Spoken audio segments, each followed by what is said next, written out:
we continue our analysis of the US-Iran war.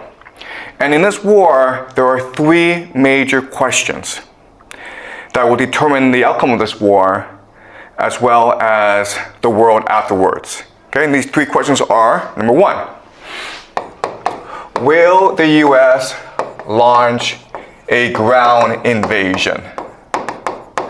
So right now, the United States and Israel are primarily focused on an air war, striking Iran from a distance.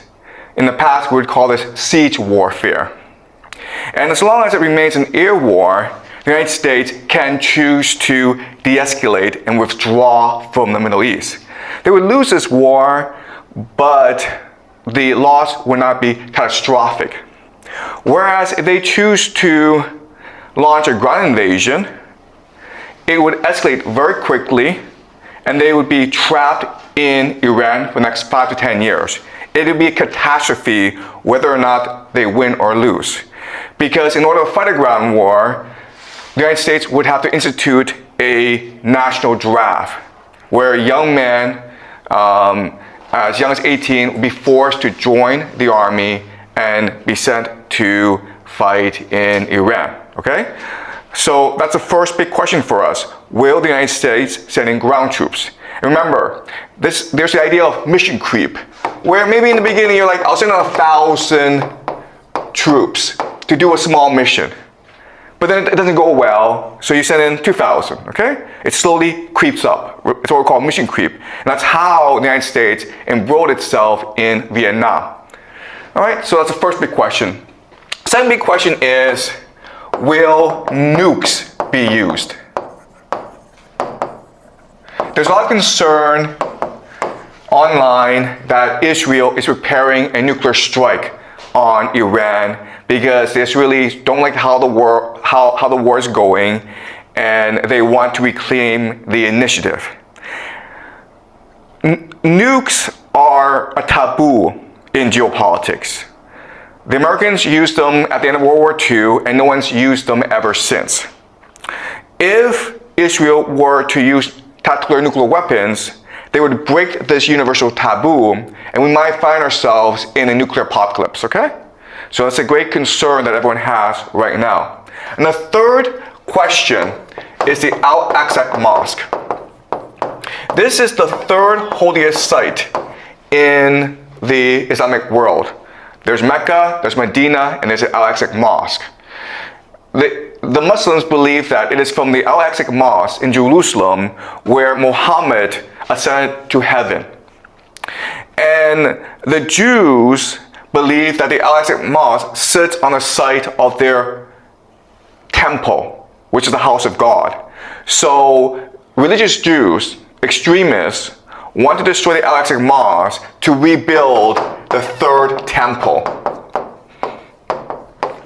And if the religious Jews, the extremists, destroy the Al-Aqsa Mosque, then the 2 billion Muslims in this world would be religiously obligated to go to war against Israel.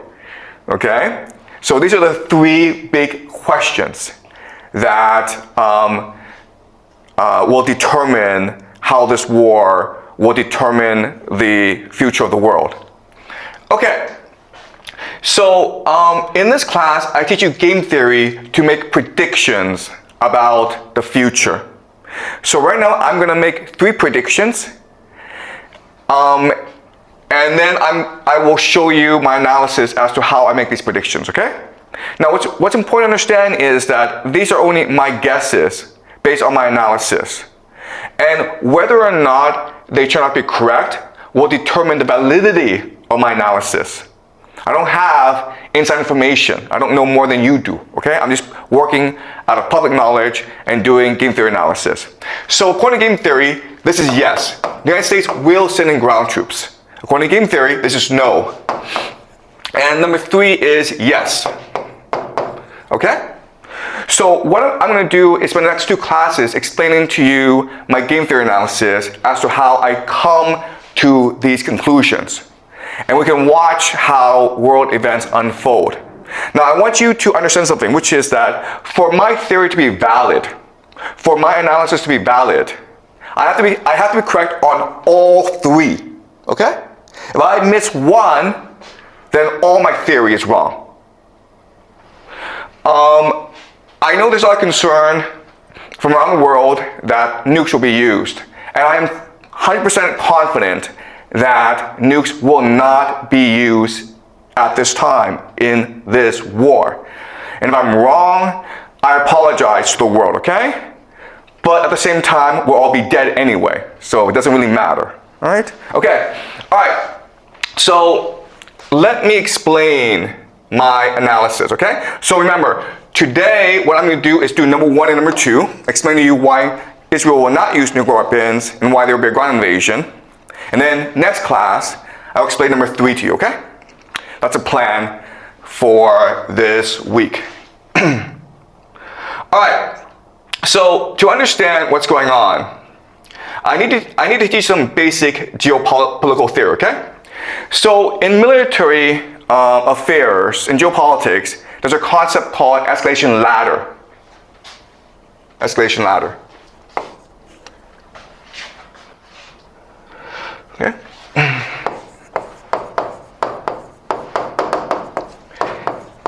And the dominant theory is that whoever has escalation dominance has the most advantage. Okay, so what this means is, let's just say you and I get in a fight, okay? I have a knife, you have a gun. Well, a gun is more dominant than a knife.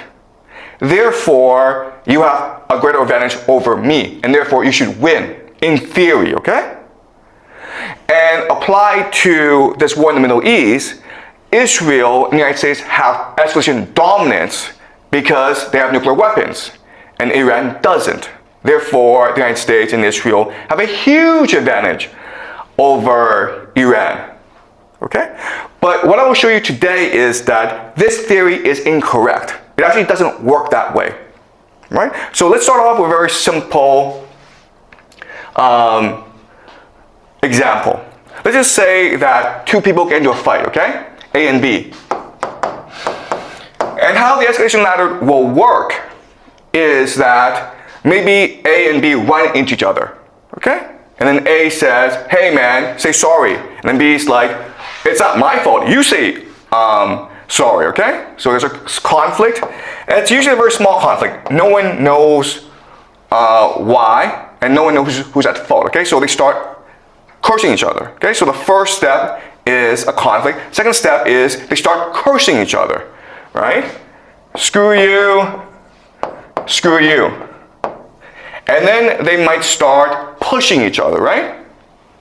Push, push. And then they hit each other, okay? Punch, punch. And then they start the fight. And then one pulls out a knife and the other pulls out a gun. All right? And then B shoots dead A. Fight over, right? Okay. So there are certain things that we need to keep in mind about this example. First of all, the fight is not contained in itself, okay? You cannot perceive this game as just one between A and B, who's physically stronger. There are other players involved as well. Okay, so for example, there are spectators or friends. There's a crowd watching you, okay? This is important because there's also the police, right? Eventually the police will come, the government, and they'll ask people, hey, what happened, man? Whose fault was it, right? And also, for people who are religious, there's also God, right? If you die, you have to go up to God, heaven, and God's going to ask you, hey, man, how did you die? So you have to explain how you died, all right? So in other words, in this escalation ladder, there's three factors that you have to consider that drive people up this escalation ladder. These three factors are, of course, emotions. Second is power. And the third is reason or logic. Okay? And what drives people up is adrenaline. In other words, it is impossible to skip the escalation ladder, right? You don't go from like, hey, screw you, to like the guy pulling out a gun and shooting you, okay? You have to go step by step by step, because adrenaline is rushing in your system. And this adrenaline, it's making you more angry, but it's also making you stronger and more resolved. And it's also telling you how to fight this battle, okay? And the thing to remember about this is really important, is that it's not about how fast you climb up the escalation ladder, okay? If you get too angry and you overreact, then you are at fault, right? What you want to do is climb it up strategically, and that means you have to remain calm and controlled. Because if you remain calm and controlled, you have 3 advantages over your opponent. The first is focus, second is clarity, and the third is focus, you're clear, and resolve, okay, resolve. Okay? What this means is that you know what you're doing, you have a strategy, you're clear about how to achieve your strategy and your goal, and you are determined to achieve it, okay? But in order to have all 3, you have to remain calm, and therefore you need to control yourself as you climb up this escalation ladder. Because remember, it's just not about beating your opponent, it's about justifying yourself to your friends, to the police, and to God as well. Because you might hit that person, he might go to hospital, and you've won the fight, but then you go to prison for 10 years, in which case you've lost the fight. Okay? Alright? So, the main idea I want you to remember is this, and this is the law of escalation.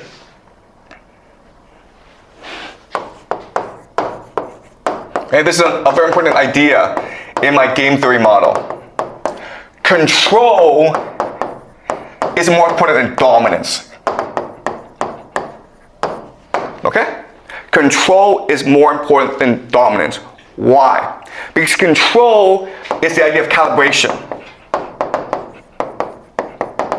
Calibration means that you time or you structure or you strategize your response in a way that helps you achieve your strategic objective. Okay, you're not just throwing punches, you're throwing a punch in a certain way that allows you to defend yourself, that strikes fear in the opponent, and also allows you to seem as the good guy among spectators. Okay, and then when the police come, you can justify why you threw that punch in a certain way to the police so that you don't go to jail. Okay? Alright, so another way of saying this is that calibration is ultimately about strategic flexibility. And the idea of strategic flexibility is, in a fight, the person who has the most options, the person who has the most flexible strategy will usually win the fight. Okay? This is a law of escalation. And I'll explain to you how this applies to the US-Iran war. Okay? Alright. So before I actually talk about the war, what I want to do is do a thought experiment to examine how we can understand what's going on between the United States and Iran. Okay? So let's do a thought experiment. And the thought experiment is this. Let's just say that there's a bully, okay? And he's the biggest guy in the school. And he has a gang, okay? These are his friends. And there's like maybe 4 of them. And so what they do is they basically prey on everyone at the school, okay? And there's maybe 100 people at the school, right? And so what they do is they make everyone in the cafeteria pay a tax. Okay, if you want to go in the cafeteria and eat, you have to pay a tax. Maybe $1, who knows, okay? And the friends of the bully go collect the tax and then give him all the money, okay?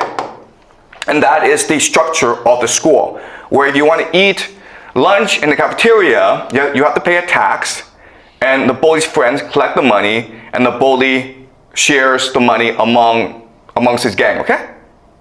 Now, at first, people are okay with this system because they think that it's actually beneficial because the bully is keeping the peace and order in the cafeteria, right? He's keeping everyone safe. So yeah, I pay $1, but it's not that much money. And we're all safe so that we can all enjoy our lunch in peace in the cafeteria, okay? But then what happens over time is that the bully gets more and more arrogant because he feels invincible. Everyone just obeys him. So he develops the idea of hubris. And the idea of hubris is that no one has the courage to challenge me. Everyone's afraid of me, and therefore I can do whatever I want. So what does he do? Well, the first thing he does is that he charges more money from everyone, okay? So the tax goes up, and so people are disgruntled about this. Okay, they don't understand why they're paying more to the bully, okay? But not only that, but what he will also do is pay less money to his friends so that he can have more money because he wants to buy a car or he wants to go to Paris for the summer, okay? Does that make sense? Okay, so everyone's not happy about this, but this is the reality that they live in, and there's nothing they can do about it. And so people just put up with it. One day, a new kid comes into the school, okay? The new kid. And he doesn't really understand the rules of the game. He goes to the cafeteria and he doesn't know he's supposed to pay a tax. Right? So the bully's friend comes over and says, "Hey man, where's $1?" And he's like, "What dollar? I just got here." And he refuses to pay. And so what they decide to do is teach him a lesson by ostracizing him, by making him sit alone by himself in the cafeteria. Okay, you have no friends because you don't know the rules and you refuse to play along. And the new kid is like, "I don't care. I'm happy not having any friends." Okay? And so then the bully and his friends start to discuss, how can we get this new kid to play along? And so they decide what they're going to do is they're going to curse him. They're going to bully him, okay? So the new kid goes to lunch and he's eating his lunch and the friends come down and start to curse him, says, "You're a wimp. Do you want to fight us?" And what the new kid does is he just ignores these guys. And these guys are like, "What's going on, man? Why is he afraid of us?" And slowly what happens is that the other people, the other kids, recognize that, wow, maybe it is possible to rebel against the bully. Maybe it is possible not to pay these stupid taxes. And so they start talking to him secretly, okay? They give him presents, they start to smile at him, they say hi to him, okay? But the new kid just ignores everything, right? And then the friends are like, "You know what? We don't actually benefit this much from this relationship anyway. Maybe if we appoint this new kid as the new bully, the new boss, he'll treat us better." And then you have other friends who are like, "You know what? This bully, he's fat, he's ugly. Maybe I should be the boss," okay?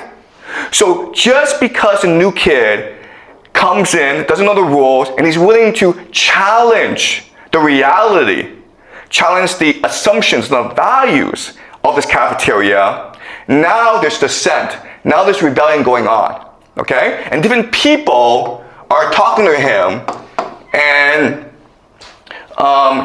trying to form alliances with him. But what he does, and it's really interesting, is that he just ignores everyone and keeps focused, okay? And then one day, the bully's friend comes over and says, "You know what? You're a wimp." And the new kid finally says, "I'm not afraid of you," okay? And then this friend goes back and tells his boss, "Hey, this new kid said, he's not afraid of you, man. What are you going to do about it?" And the bully gets really angry and says, "I'm going to go punch his face," okay? So the bully goes in front of the new kid and says, "If you don't apologize, I'm going to punch you in the face." And the new kid's like, "What did I do wrong? What should I apologize for?" And the bully's kind of confused, so he goes away, comes out the next day and says, "You apologize now, man!"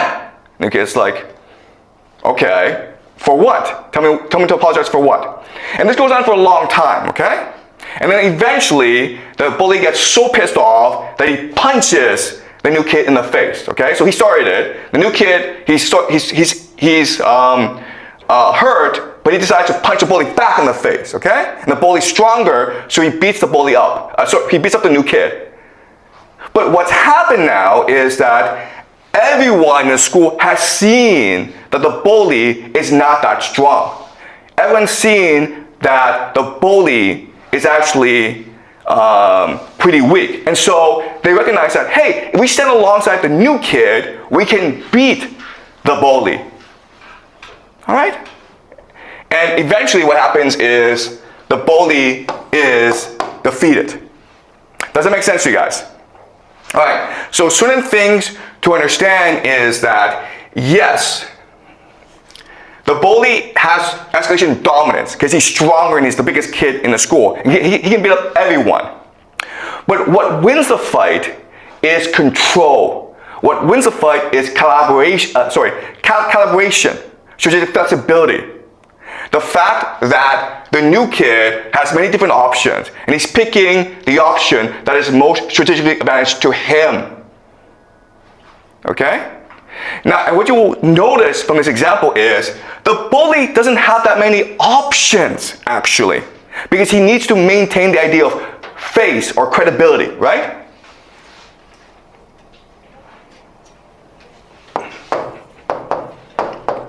This is the essence of his power. His power lies in the fact that if you do not listen to him, if you do not obey him, he will come and beat the crap out of you. Right? That's credibility.